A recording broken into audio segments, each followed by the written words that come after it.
రెండవది, అతను విడిపించి గొప్ప చేసేదని. ఇక మూడవది, దీర్ఘాయువు చేత తృప్తిపరచేదని. నాలుగవది, నా రక్షణ చూపించేదని. ఈ 4 విషయాలు ఈ యొక్క సమయంలో ప్రభువును స్తుతించే వారికి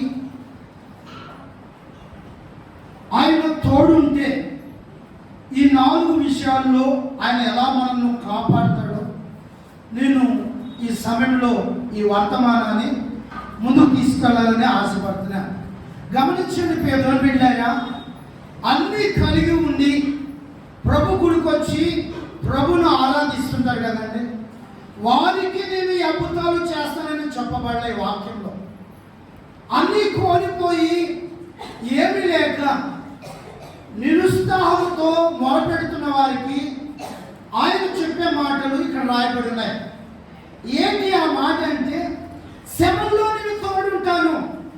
శ్రమ, గమనించండి, ప్రభును ఆరాధిస్తున్న బిడ్డలకు శ్రమలో ఆయన తోడుంటే ఆయన ఎలా విడిపిస్తాడు అనేది నేను చెప్తాను. అది సమూయేలు గ్రంథము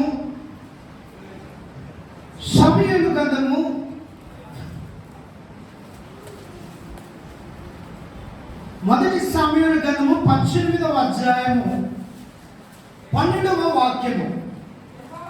యెహోవా తనను విడిచి దావీదునకు తోడైయుట చూచి సౌలు దావీదునకు భయపడెను. హల్లెలూయా. యెహోవా తనను విడిచి దావీదునకు తోడైయుట చూచి సౌలు దావీదునకు భయపడెను. గమనించండి, ఈ వాక్య భాగంలో జరిగిన సంఘటన మీకు చెప్తాను. ఏంటి ఆ సంఘటన అంటే, ఫిలిష్తీయుడు ఎవరండి? ఫిలిష్తీయుడిని చంపి వచ్చాడంట. వచ్చినప్పుడు దేవుని స్తోత్రం చెప్పండి. హల్లెలూయా. మీ మధ్యలో అలజడి, మీరు బైబిల్లోకి వెళ్ళిపోకండి, లోపలికి వెళ్ళిపోకండి, నా వైపు మీ మొక్కలు వచ్చండి. చదివేటప్పుడు మాత్రం వచ్చండి కిందకి. నాకు మీరు కింద పెట్టారనుకోండి, నేను ఎవరు చెప్తాను నాకు అర్థం కాదు కదా. హల్లెలూయా. శ్రమలో తోడుంటాను అన్నాడు కదండి. ఏ శ్రమ వచ్చింది దావీదుకు అంటే, ఏమంటే యుద్ధంలో జయము పొందుకొని వచ్చాడంట. అయితే సౌలులో నుంచి దేవుడు విడిచి దావీదు మీదకి వచ్చాడంట. సౌలు విడిచి దావీదు మీదకి వచ్చాడంట. అది ఎవరు చూశారంటే, సౌలు చూసి దావీదుకు భయపడ్డాడు.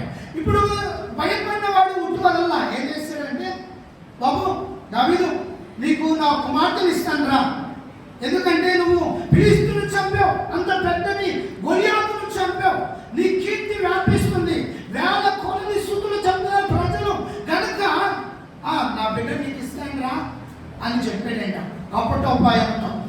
లోపల మనసు వేరు, బయట మనసు వేరు. లోపల తన మనసులో ఏముందంటే, దావీదును చంపేయాలా. ఎందుకు చంపేయాలంటే, దావీదును పొగుడుతున్నారు, ఆయన కీర్తిని పొగుడుతున్నారు, ఆయన బలాన్ని పొగుడుతున్నారు, ఆయనకున్న సామర్థ్యతను పొగుడుతున్నారు. అది తట్టుకోలేక లోపల కోపం ఉంది, దావీదును చంపేయాలని. అయితే ఏం చేస్తున్నాడంటే, ఎలా ప్రజల మధ్యలో చంపలేదు. ఏం చేద్దామంటే, రే నా కూతుర్ని ఇస్తారా నీకు, నా ఊరు చేసుకుంటా అని కపటోపాయంతో చేసి కూతురు చెప్పాడంట, దావీదుని పెళ్లి చేసుకున్నావు కదా, వాడితో సంసారం చేయడానికి కాదు, వాడికి విషం పెట్టి చంపాలి, లేకపోతే వాడిని ఎలాగైనా చంపేయాలంటే. చూడండి, శ్రమల్లో దావీదుకు వచ్చిన శ్రమల్లో మనం అనేక కీర్తనలు, దావీదు రాసిన కీర్తనలో చాలా సార్లు ఏమని ఉపయోగించారంటే, నాకు కలిగిన శ్రమల్లో నాకు దేవుడు విడిపించును, తన దక్షిణ హస్తంతో సహాయం చేసను, లేక ఆయన రక్షణ నాకు ఇచ్చాను, లేకపోతే ఇంకా రకరకాలుగా ఆయన మాట్లాడడం మనం విన్నాం. అయితే గమనించండి, ఇక్కడ మనం వింటున్నాం ఏంటంటే, ఇతడు కలిగిన శ్రమ, ఆపద వచ్చింది, ఎలాగైనా చంపేయాల. అలాంటి శ్రమల్లో నుంచి నా దేవుడు దావీదుని విడిపించాడు. హల్లెలూయా. ఒకటి మరొకటి చెప్తాను, దావీదుని విడిపించినాడు కదండి, ఏది శ్రమలో. ఇక ఒకటి ఏంటంటే, అక్కడ మరొక మాట ఉంటుంది కీర్తనలో, రెండవ మాట చూడండి. గొప్ప చేసేదను. ఏం చేసేదనండి? శ్రమల్లో విడిపిస్తాను. ఒకటి మనం చూసుకున్నాము, దావీదు జీవితంలో అనుభవం జరిగింది. ఇక రెండవది గొప్ప చేస్తాను. ఆ మాట విషయంలో బాధ. అది ఆదికాండము 41వ అధ్యాయము 41వ వచనము, 42, 43 వచనాలు. అమ్మా, ఈ వాయిస్ నా బ్రేస్ నాకే వస్తుంది. అసలు నాకేమో అర్థం అవ్వట్లేదు. వాళ్ళకి ఏం చెప్తున్నా అర్థం అవ్వట్లేదు, వాళ్ళకి ఏమింటున్నారు నాకు అర్థం కాదు. బేస్ తగ్గించి హల్లెలూయా చెప్పండి. రెండు చేతులు హల్లెలూయా. గమనించండి. చదుమా. మరియు ఫరో చూడుము ఐగుప్తు దేశం అంతటిలో నిన్ను నియమించి ఉన్నాను. యోసేపుతో చెప్పాను. మరియు ఫరో తన చేతి నుండి తన ఉంగరమును తీర్చి యోసేపు చేతికి ఇచ్చి సన్నటి నారబట్టలు అతనికి తొడిగించి అతని మెడకు బంగారు పోషులు పట్టి గొలుసు వేసి తన రెండవ రథము మీద అతను ఎక్కించి ఆ ఊరంతా తిప్పించను. హల్లెలూయా.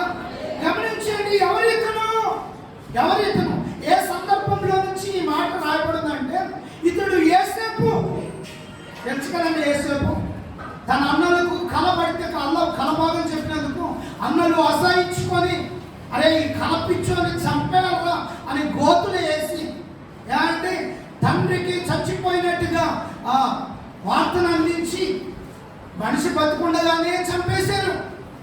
అయితే ఇక్కడ అమ్మివేయబడ్డ ఒక వ్యక్తి, బానిస అమ్మివేయబడ్డ ఒక వ్యక్తి ఆ దేశంలో ఏం చేయబడుతున్నాడంటే గొప్ప చేయబడుతున్నాడు. హల్లెలూయా. గొప్ప ఎందుకు చేయబడుతున్నాడు? అతను మొదలుపెట్టినప్పుడు దేవుడు యోసేపుకు తోడున్నాడు కాబట్టి అతను గొప్ప చేయడం మొదలుపెట్టాడు. హల్లెలూయా. ఎలా గొప్ప చేశాడు? ఫరో అధికారం అంతటి మీద అధికారం చేశాడట.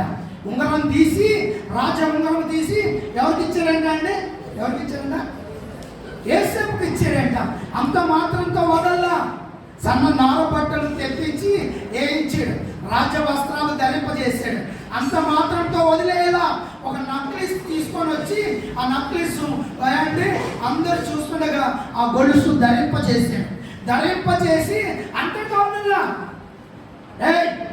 కనల్లారా, నా రెండవ రథం ఉంది కదా, నా రెండో గుర్రం ఉంది కదా, రెండో గుర్రం ఉంది, దాన్ని తీసుకొని రా ఇమ్మీడియట్గా. తీసుకొచ్చి ఇదిగో ఈ వ్యక్తిని, ఈ వ్యక్తిని అన్నలు అమ్మివేయబడిన వ్యక్తి, ఆ యొక్క అధికారి కింద ఉన్నప్పుడు ఆ స్త్రీ ఆ పాపానికి లాగితే బానిసగా ఆ సంఖ్యల మధ్యలో ఉన్న వ్యక్తిని అవమానం మధ్యలో ఖైదీలు ఇద్దరు మధ్యలో వేస్తే వాళ్ళు పెట్టిన అవమానం ఇంత అంత కాదు. రారా అన్నం పెట్టు, తీసుకోవాలి గ్లాస్, అలాంటి పనులు చేయించారు యోసేపుతో. దేవుని స్తోత్రం చెప్పండి. హల్లెలూయా. అలాంటి పనులు చేయించారు. నీచమైన స్థితిలో ఉన్నాడు. ఆ స్థితిలో నుంచి దేవుడు గొప్ప చేస్తే ఎలా ఉంటాడంటే ఇలా ఉంటాడు. హల్లెలూయా. గొప్ప చేయడం మొదలు పెట్టాడు. యోసేపు జీవితాన్ని లేపి ఎక్కడ తీసుకొచ్చాడు? రాజులు కూర్చునే సభలో కూర్చోబెట్టాడు, రాజ రథంలో కూర్చోబెట్టాడు, రాజు కట్టుకున్న పట్టు వస్త్రాలు తొలగించాడు, రాజు పెట్టుకున్న బంగారు ఉంగరము పెట్టించాడు, తన మెడకు ఏం పెట్టించాడు? నక్లీస్ పెట్టించాడు, ఎక్కించి ఊరంతా తిప్పించాడంట. తన కీర్తి వ్యాపించడం మొదలుపెట్టింది. హల్లెలూయా. దేవుడు గొప్ప చేయడం. రెండు విషయాలు అర్థమైంది కదండి. దేవుడు తోడుగా ఉంటే ఒక మనిషి ఆరాధిస్తున్న వ్యక్తికి దేవుడు తోడుగా ఉంటే ఎలాంటి సంభవాలు జరుగుతాయంటే ఇలాంటి సంభవాలు జరుగుతాయి. ఒకటి, శ్రమల్లో నుంచి విడిపిస్తాడు, దావీదుని విడిపించినది. రెండవది, నిన్ను ఏం చేస్తాడు? హెచ్చిస్తాడండి. ఇక మూడవది, దీర్ఘాయుషు. దీన్ని బట్టి అంటే నేను గత కొన్ని రోజులుగా ధ్యానిస్తున్నప్పుడు వాక్యాన్ని ధ్యానిస్తున్నాను. ఈ పోయిన వారం అంతా ఈ ఆదివారం కొరకు ఆరాధన వాక్యం కొరకు నేను వాక్యం ధ్యానిస్తున్నప్పుడు ఈ మాటలు నన్ను ఆయన మాట్లాడి నాతో ఈ మాటలు మీతో చెప్పాలని ఆయన సిద్ధపరిచాడు. హల్లెలూయా. గమనించండి, ఈ మాటల్లో 2 విషయాలు చెప్పాను. ఒకటి తోడున్నాడు, రెండవది గొప్ప చేశాడు. ఇక 3వ దాంట్లో పోతాం. ఆదికాండము 28వ అధ్యాయము. ఆదికాండము 28వ అధ్యాయము తీసారా? 28వ అధ్యాయము 15వ వాక్యము. ఇదిగో నేను నీకు తోడై ఉండి నీవు వెళ్ళు ప్రతి స్థలమందు నిన్ను కాపాడుచు నీ దేశమునకు నిన్ను మరలా రప్పించదను, నెరవేర్చే వరకు నిన్ను విడవనని చెప్పాను. హల్లెలూయా. ఈ సందర్భాన్ని జ్ఞాపకం చేసుకోండి. ఈ సందర్భంలో ఏమి రాయబడింది? యాకోబుతో మాట్లాడుతున్నాడు. ఇదిగో నేను నీకు తోడై ఉండి నీవు వెళ్ళు ప్రతి స్థలమందు నిన్ను కాపాడుచు ఈ దేశంలోకి నిన్ను మరలా తెప్పించేదను. తర్వాత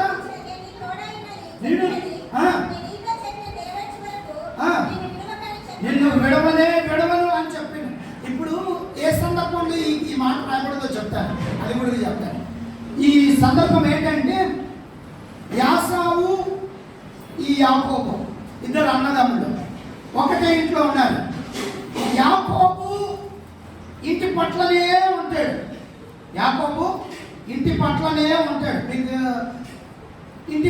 ఇంటి ఇల్లు పక్క గోడ. అతడు గుడార నివాసి.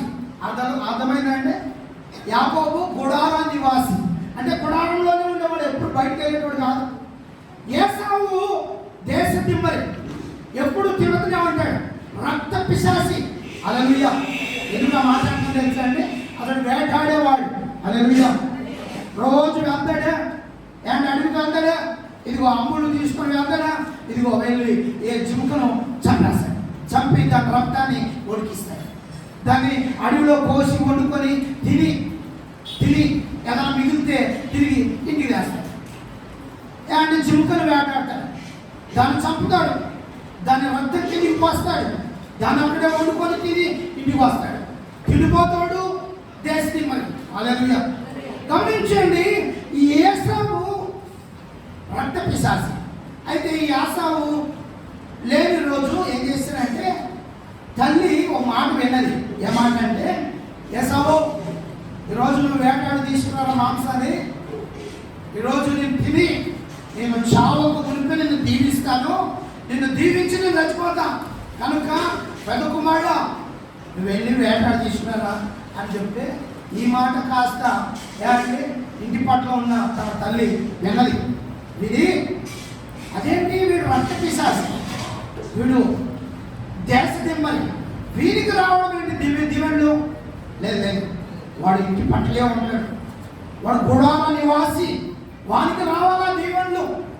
యాకోబు అలా కాదురా, మీ అందరికి రావాల్సిన దీవెళ్ళు నీకు వచ్చేలాగా నేను ప్లాన్ చెప్తాను, అలాగే అని చెప్పి తనని మోసగించి పెద్ద కుమారులాగా వేషం వేసుకొని దీవెళ్ళు పొందుకున్నాడు. దీవెళ్ళు పొందుకున్న తర్వాత ఇక అన్న వచ్చి నాయన నన్ను దీవించు, ఇది తిని దీవించండి. ఇప్పుడే కదా దీవించాను, ఎప్పుడు దీవించాను ఆయన? లేదు. ఒరే అంత మోసం అయిపోయిందిరా, నీ తమ్ముడు వచ్చి ఉన్న దీవెళ్ళని ఎత్తుకొని పోయాడు రా, ఇక లేవురా నాయన, ఒక్క దీవెన లేదురా నాయన, దీవిస్తావా? నేను చంపేయాలా? నువ్వు నన్ను దీవిస్తావా లేదా? నువ్వు నన్ను దీవించకపోతే నిన్ను వదలను అన్నాడంటే మొత్తానికి ఒక దీవెన కూడా రాలా. ఈ ఇంతలో ఏం చేసేది తెలుసా అండి? మీ తల కిందకి వేసేసాడు. ఆమె చెప్పండి, చెప్పేద్దామా? ఇంకా 10 నిమిషాలు కూడా కాలా. హల్లెలూయా. ప్రభువు నీకు తోడుంటే ఏమేమి జరుగుతాయో అవి మీకు చెప్తున్నాను. వినాలి కదా. మీరు తలలు కిందికి వేసుకుంటే అదేంటి? గమనించండి, ప్రభు నీతో మాట్లాడుతున్నప్పుడు, ప్రభు వాక్యం నీతో మాట్లాడుతున్నప్పుడు నువ్వు తలలు దించుకుంటే అది నీకు మంచిది కాదు. కనుక మీరు తలలు ఎత్తండి. కోపం అంటే చేసి దిగిన తర్వాత లాగిన 4 లేపకాయలు నన్ను కొట్టండి కావాలంటే. ఇప్పుడు మాత్రం కాస్త తలలెత్తండి. తల్లి నాకు మిమ్మల్ని చూస్తే భయం అవుతుంది, ఏం చెప్పాలో అర్థం కావట్లా. హల్లెలూయా. 2 సంవత్సరాల నుంచి చెప్తూనే ఉన్నాను. దేవుని స్తోత్రం చెప్పండి. హల్లెలూయా. యాకోబు ఏ సందర్భంలో దేవుడు ఆ మాట పలకబడిందో అని చెప్తాను. గమనించండి. ఇప్పుడు అన్న ఇక దీవెన లేదని చెప్పాడు. లేదా రే నా దీవెనలను కొట్టేసినాడు, ఎక్కడరా వాడు, ఎక్కడరా వాడు, ఎక్కడా అనేసి గొడ్డలు తీసుకొని పర్రా గీరాడు. గీరి వాడు ఎక్కడున్నాడో అని చంపేంత వరకు నేను నిద్రపోను, వాడు ఎక్కడా లేపుతున్నాడా. ఇంతలో తల్లికి భయం అయిపోయి, రే మీ అన్న చంపేస్తాడురా, రే మీ అన్న చంపేస్తాడురా అని తల్లిదండ్రులు ఇద్దరు ఏకమయ్యి అగో తన బంధువుల ఇంటికి పంపిస్తున్నాడా. ఇప్పుడు యాకోబుకు మరణ భయం పట్టింది. ఏ భయం అనేది? మరణ భయము. నా ఆయుష్ కోల్పోతున్నాను, నా అన్న నన్ను చంపేస్తాడు, మరి కొన్ని గడియల్లో ఇక్కడే ఉన్నానంటే నేను చచ్చిపోతాను, నా ఆయుష్ లేదు, నా ప్రాణభీతితో నేను ఉన్నానయ్యా అనుకోను. మీరు చూడండి, యాకోబు విషయంలో దాదాపుగా యాకోబు అంతటిని చదివితే అతను ప్రాణభీతి చాలా బాగా వెంబడిస్తూ ఉంది. అందుకే ఈ మాట చెప్తున్నాను, ఆయుష్ కోల్పోతున్న వానికి నా దేవుడు ఆయుష్ను ఇచ్చేవాడు. హల్లెలూయా. ఆయన ఆరాధించే పిల్లలకు ఆయుష్ లేని వారికైనా, ఈ గడియలో నిద్రించే వాళ్ళైనా సరే ఆయన తిరిగి ఆయుష్ను ఇచ్చేవాడు. హల్లెలూయా. గమనించండి, యాకోబు ఆయుష్ కోల్పోతున్నాడు, ఆ సమయంలో నా దేవుడు తోడుగా ఉన్నాడు. హల్లెలూయా. దేవుడు దర్శించి మాట్లాడుతున్నప్పుడు యాకోబు అంటున్న మాట ఏందో తెలుసా? అయ్యా నువ్వు నాకు తోడున్నావా? అవునానే, నా తోడున్నాను అంటున్నావు కదా, నన్ను గొప్ప చేస్తానంటున్నావు కదా, నన్ను యాటికి పోయినా విడవనంటున్నావు కదా, తిరిగి మళ్ళీ ఈ దేశానికి నడిపిస్తానంటున్నావు కదా. మీరు చూసారా దేవుని పనాలకి ఎక్కడ ఉందో? నువ్వు అక్కడే మగ్గిపోకరా. ఏదో పరాయి దేశంలో ఉండి దేవుని ఆలయాన్ని వదిలేసి ఎక్కడో వెళ్ళి మగ్గిపోతావు. వీటి నుంచి నేను తీసుకెళ్తాను బయటికి, మళ్ళా తీసుకొచ్చి నేను ఇక్కడే పెడతాను. హల్లెలూయా. మళ్ళా నేను తీసుకొచ్చి ఇక్కడే పెడతాను, నిన్ను తీసుకొచ్చేంత వరకు నీకు తోడుగానే ఉంటాడు అంటున్నాడే. అంటే ఈ మాటలు విన్నాక యాకోబుకు ఒక సందేహం వచ్చిందండి. ఆ మాటలు అంటే నాకు చాలా ఇష్టం. ఆ మాటలు మీకు చెప్పాలనుకుంటున్నాను. ఏంటో తెలుసా అండి? సందేహం వచ్చి తోడుంటావా మరి ఇప్పుడు నేను ఆ దేశానికి వెళ్తున్నా కదా, అక్కడ నువ్వు వెళ్తున్నా, అక్కడ నాకు తోడుంటావు కదా, తోడుంటే అక్కడ నాకు అన్నం పెడతావా? దేవుడు అడుగుతున్న క్వశ్చన్.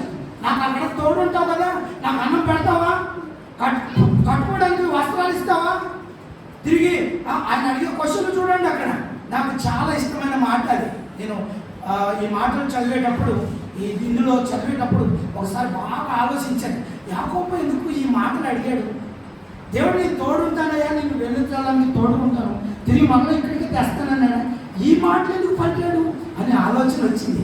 ఎందుకంటే యాకోబు ముందు జాగ్రత్త కలవాడు. హల్లెలూయా. గుడారవాసి కదండి, గుడారంలోనే ఉండేవాడు కదండి. ఎప్పుడు గుడారంలో ఉండేటోనికి మహా ఆలోచనలు ఉంటాయి. హల్లెలూయా. అంటే ఇంటిని ఏలేటోనికి, ఇంటి పట్ల ఇంటి బాధ్యతలు తీసుకునే వాళ్ళకి మహా ఆలోచనలు ఉంటాయి. అందుకే మాట మాట్లాడుతున్నాను. హల్లెలూయా. చూడండి ఆ మాటని కింది వచనాల్లో ఎక్కడంటే 20 వచనం. అప్పుడు యాకోబు నేను తిరిగి నా తండ్రి ఇంటికి క్షేమముగా వచ్చినట్లు దేవుడు నాకు తోడై ఉన్నాడని నేను వెలుచున్నాను. ఆ మార్గంలో నన్ను కాపాడి తినుటకు ఆహారమును, ధరించుటకు వస్త్రములను నాకు దయచేసిన ఎడల యెహోవా నాకు దేవుడై ఉండెను. హల్లెలూయా. ఎంత చక్కగా మాట్లాడుతున్నాడు. నేను వెళ్తున్నానా, తిరిగి వచ్చేటప్పుడు నాకు తోడుకుంటానంటున్నావు కదా.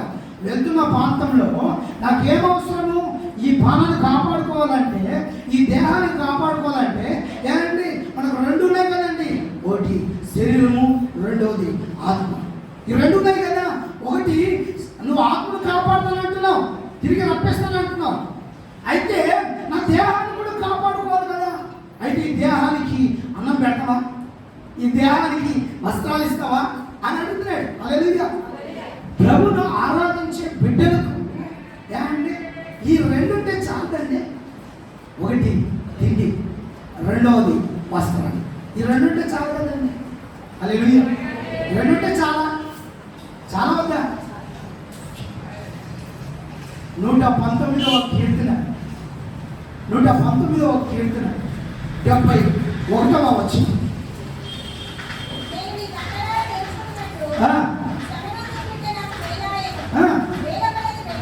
అదిగో వేల కొలది వెండి నాణ్యముల కన్నా, వెండి బంగారు నాణ్యముల కన్నా నీవు ఇచ్చిన ధర్మశాస్త్రం, నీ మాటలు నాకు వాటికంటే శాస్త్రం కదయ్యా. ఎంత చక్కగా మాట్లాడుతున్నాడు.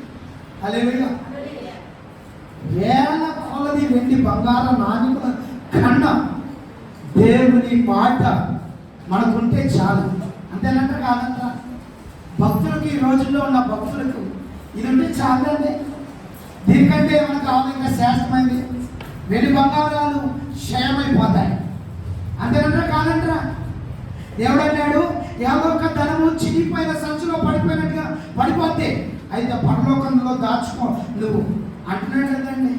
పరలోకంలో దాచుకోవాలంటే ఈ మాటలు విని భద్రంగా పెట్టుకొని, ఇదిగో దేవుడు ఇచ్చిన దాంతో సంతృప్తి పొంది. ఏమిటితో సంతృప్తి పొందాలా? ఏమిటితో సంతృప్తి పొందాలి? ఏమిటితో? అన్నపానములతో. హల్లెలూయా. కట్టుకోవడానికి వస్త్రాలు, తినడానికి అన్నం, ఇంతకంటే ఏం కావాలి? హల్లెలూయా. అయితే గమనించండి, ఈ రెండు నాకు ఇస్తావయ్యా? ఇస్తాను బాబు. నీకు అవి ఇస్తానయ్యా బాబు, ఇది ఇస్తానయ్యా. నేను నీకు దీర్ఘ ఆయుష్ ఇవ్వాలని నేను అనుకుంటే నువ్వు అన్నపానాల కాడే అయిపోయాయండి. నేను ఇస్తాను బాబు అన్నాడు. అన్నట్టుగానే దేవుడు ఇచ్చాడు. హల్లెలూయా.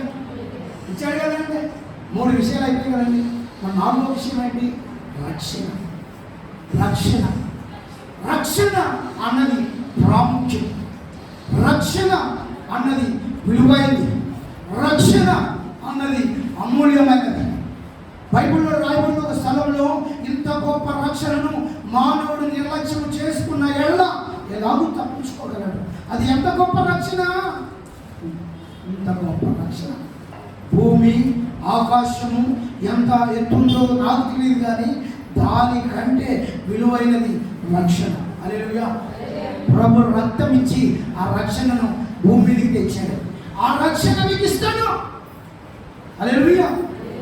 ఆ రక్షణ నీకు ఇస్తాను. ఎలా ఇస్తానో తెలుసా? దానికి కూడా ఒక ఉదాహరణ చూసుకున్నాం బైబిల్లో. ఎవరంటే ఇస్సాకు అనే ఒక వ్యక్తి గురించి చెప్తారు. అది రాజుల గ్రంథము, మొదటి రాజుల గ్రంథము 8వ అధ్యాయం. ఇదిగో 56వ వచన వాక్యం. ఎట్లనగా తాము చేసిన వాగ్దానం అన్నింటిలో అంతటిని బట్టి ఇశ్రాయేలునకు తన జనులకు నెమ్మది దయచేసిన యెహోవాకు స్తోత్రము కలుగునుగాక. తన దాసుడైన మోషే ద్వారా ఆయన చేసిన శుభ వాగ్దానములను ఒక్క మాటైనా తప్పిపోయినది కాదు. కాబట్టి మన దేవుడైన యెహోవా మనలను వదలకను విడువకను మన పితరులకు తోడుగా ఉండినట్లు మనకును తోడుగా ఉండి తన మార్గములన్నిటిలో అనుసరించి నడుచుకున్నట్లు తాను మన పితరులకు ఇచ్చిన ఆజ్ఞలను చాలండి. హల్లెలూయా. ఏ సందర్భంలో ఈ మాటలు రాశాడో అది కూడా మీకు చెప్తాను. హల్లెలూయా. ఏ సందర్భంలో రాశాడు ఈ వ్యక్తి? ఏ సందర్భంలో?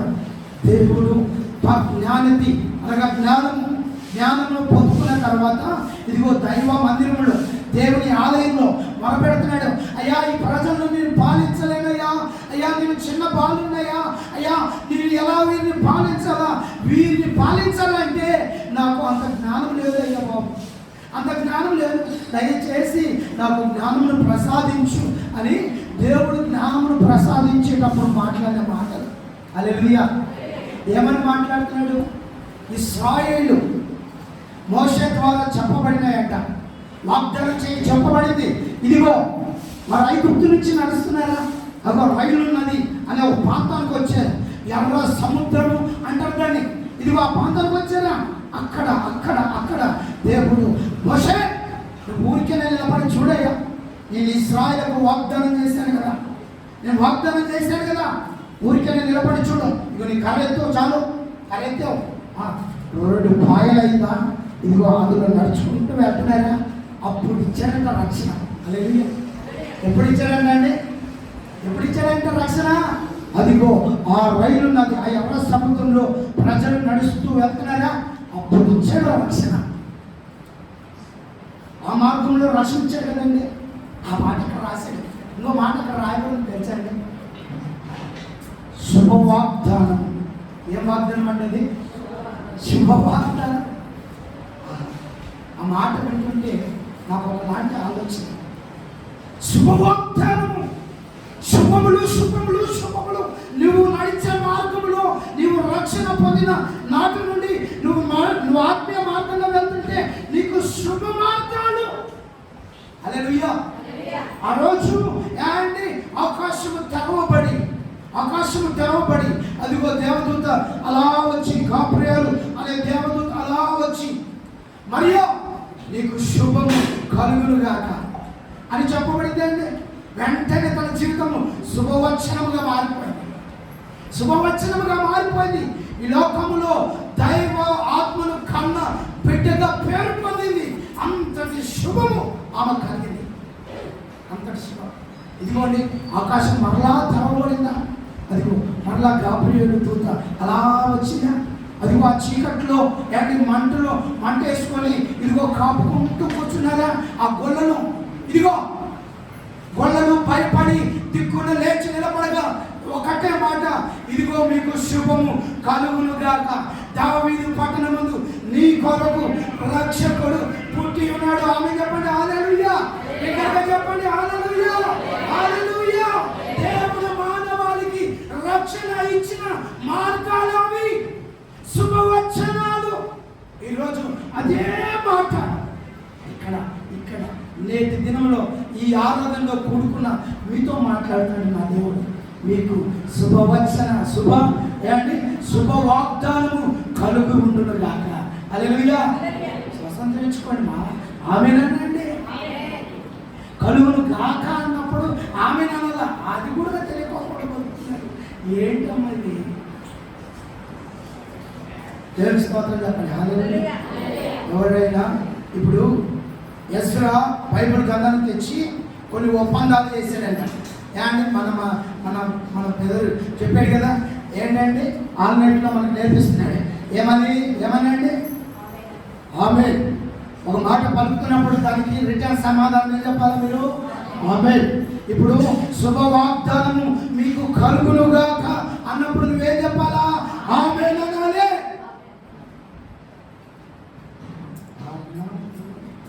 హల్లెలూయా. శుభవాగ్దానం. ఆయన నడుస్తున్న మార్గంలో ఆ శుభ వాగ్దానాలు కలుగు చేశాయి, విలువైన రక్షణ కలుగు చేశాయి. 4 సందర్భాలు మీ మధ్యలో వచ్చారు. దేవుడు తోడుంటే. ఇందాక వెళ్ళిన కీర్తనకి రండి, రండి. 15వ వచనం చదవండి. అతడు నాకు మొరపెట్టగా, అతడు నన్ను స్తుతించగా, శ్రమలో నేను అతనికి తోడై ఉండేదను, అతను విడిపించి అతను గొప్ప చేసేదను, దీర్ఘాయువు చేత అతని తృప్తిపరిచేదను, నా రక్షణ అతనికి చూపించేదను. హల్లెలూయా. చక్కగా చెప్పండి. నువ్వు నన్ను స్తుతిస్తే, దైవజనుడైన మోషే ద్వారా పలుకుతున్న మాటలు నువ్వు నన్ను స్తుతిస్తే, నాకు నిజముగా ఏమండి విశ్వాసంతో నిలకడగా మొరపెడితే ఇదిగో నీకు శ్రమల్లో నేను తోడుకుంటాను. ఏమంటే ఈరోజు శ్రమలు వస్తున్నాయి, మీకు శ్రమల్లో మీరు తప్పించబడతలేరంటే దేవుడికి తోడు లేనంటే. ఏమంటే మిమ్మల్ని గొప్ప చేయకపోతే ఎప్పుడు ఎక్కడేసిన గొంగలు అక్కడే. ఆదివారం వస్తే జోవుల డబ్బులు చూస్తే లేవు, జోవుల చిల్లులు పడిన జోవులు ఉంటాయి కొందరికి. ఎంత డబ్బు సంపాదించినా ఇంట్లో ఉండదు. ఏమంటే ఒక ఇల్లు కొనుక్కోలే, ఒక బండి కొనుక్కోలే, ఏమంటే ఒక పట్టు మని ఏదైనా ఒకటి కొనుక్కోలే.